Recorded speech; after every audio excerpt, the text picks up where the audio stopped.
busubuhi. Nikapita busubuhi nikakutana sanduku ndefu kwa naitoa nje. Kumbe anakutaka weka songo. Si wafisi urufunguzo, ni Yesu arufise, ni Yesu arufise, ni mumugate amena. Nikaona ingine sanduku, kupita nikaona niyo tunganya uburebure, nikasema pu, nikakimbia nikasema na ya kwangu alitoa nje pu. Ni Yesu afise urufunguzo. Uwagututse si afise urufunguzo, uwakwirukanye si afise urufunguzo, uwakugize nabi si afise urufunguzo. Ni Yesu wenyine, nimuvugate amena. Ngo ni je afise urufunguzo, niwe afise urufunguzo rw'ubuzima bwawe. Bibiliya iravuga ingene Yesu afise urufunguzo. Umunsi umwe ahamagara abigishwa, aravuga ati nimunkurikire, zobagira uroba abantu kandi musige vyose vyose.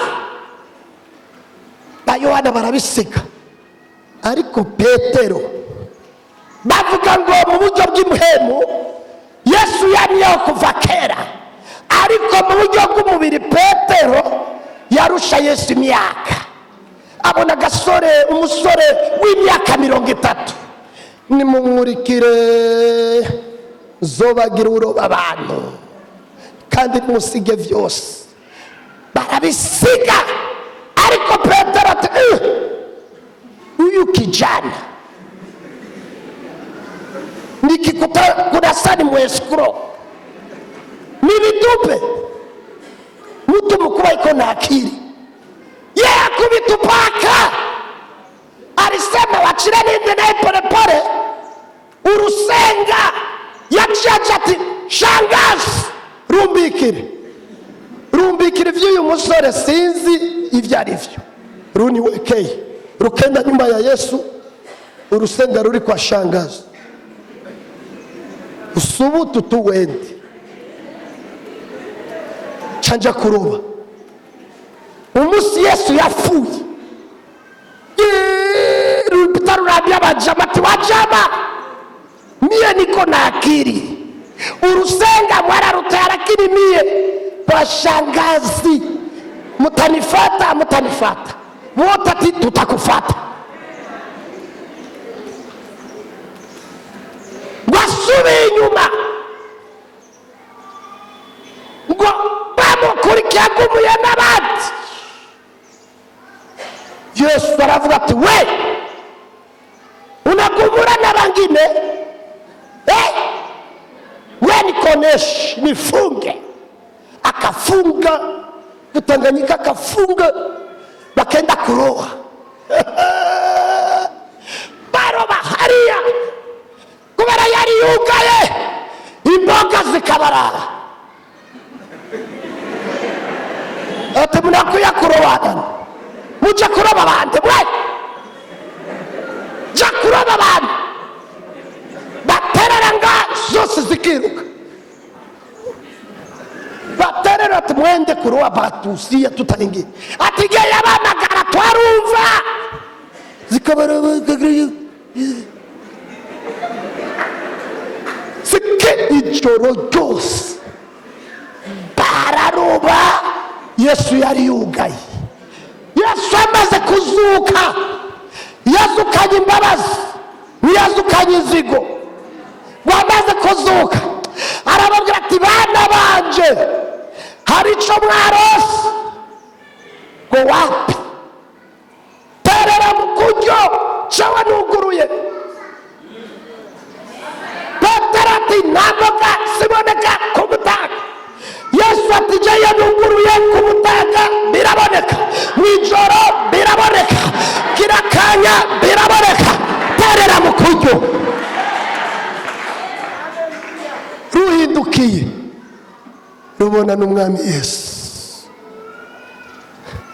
caruracangamuka.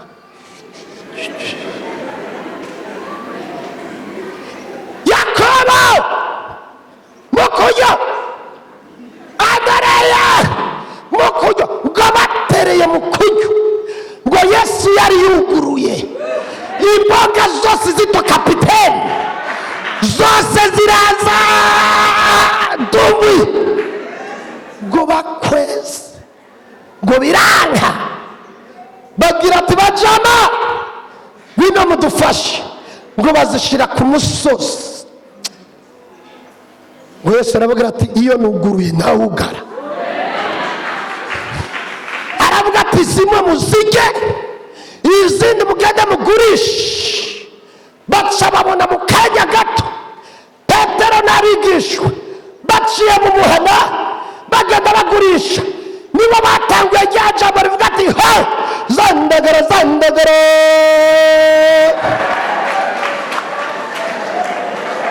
zandagara zandagara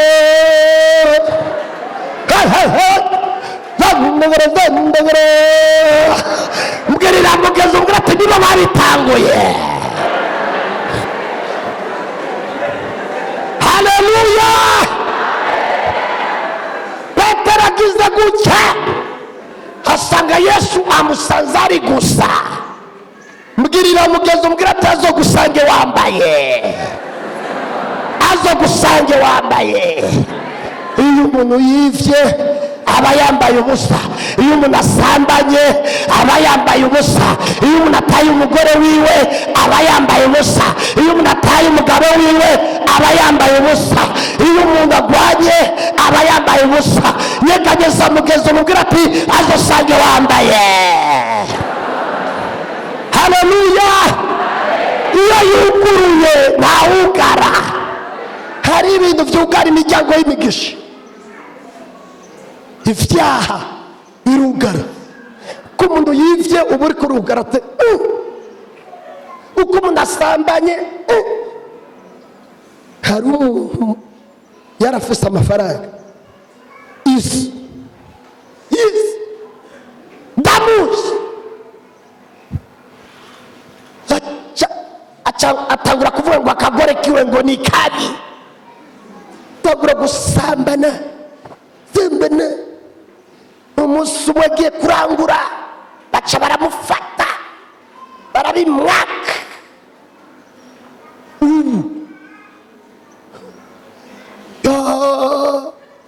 Agenda na kanda mbiri ubu baramukubise, narababwiye baramukubise bamukuramwo amenyo, nta menyo afise. Umugabo atagira amenyo.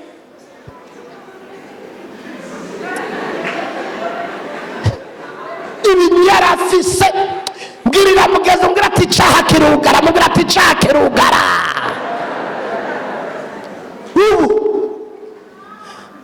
Mwarimu yavuze ati nimuvuga ati haleluya kubera atamenya afise cyane ubango fuya fuya. Tukivuga rero ngo fuye ubu ndashobora kuvuga sheri avuga ngo feyi. Mbwirira mugeze mbwira ati caha kirugara. Ni Yesu afise urufunguzo rw'ubuzima bwawe. Nimuvuga ati amina. Turashimira Imana yuko ati abantu bafise urufunguzo rw'ubuzima bwacu. Iyo aba barufise jewe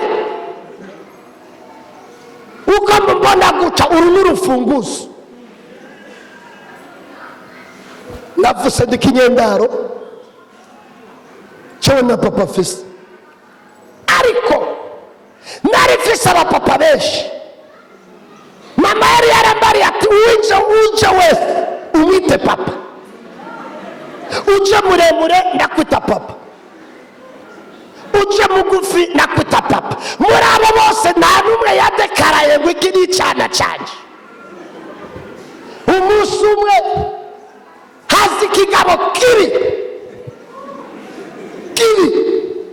umutwe umeze uku, hagati wamenga n'umwonga, ibintu binini. Ndakiraba ndavuga ati mubo mama yambwiye nite papa iki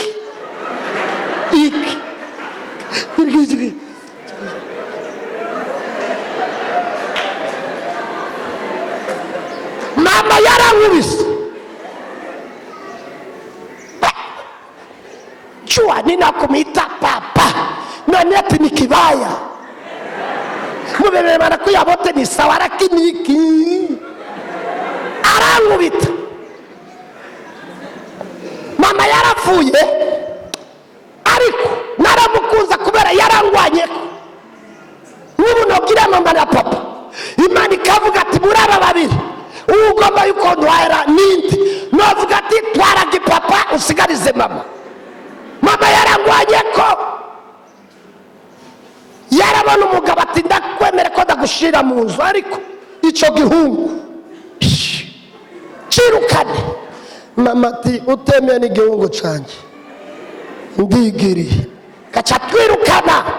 Mama kaje imbere ndabibutsa yuko nta muzu nambara jewe, cari igipira c'ibinyuzi. N'ubundi ko ndagihiga zo kibazanira, ndiko ndagihiga kubera igipira nikibora. Mama kaje imbere n'igipira kandi nacambara hariya muri Afrika y'Epfo nivo ifu.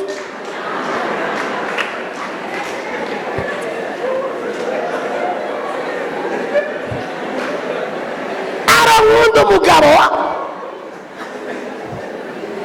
aramubwira ati ndakwemereye duca tubana na mama kubera nari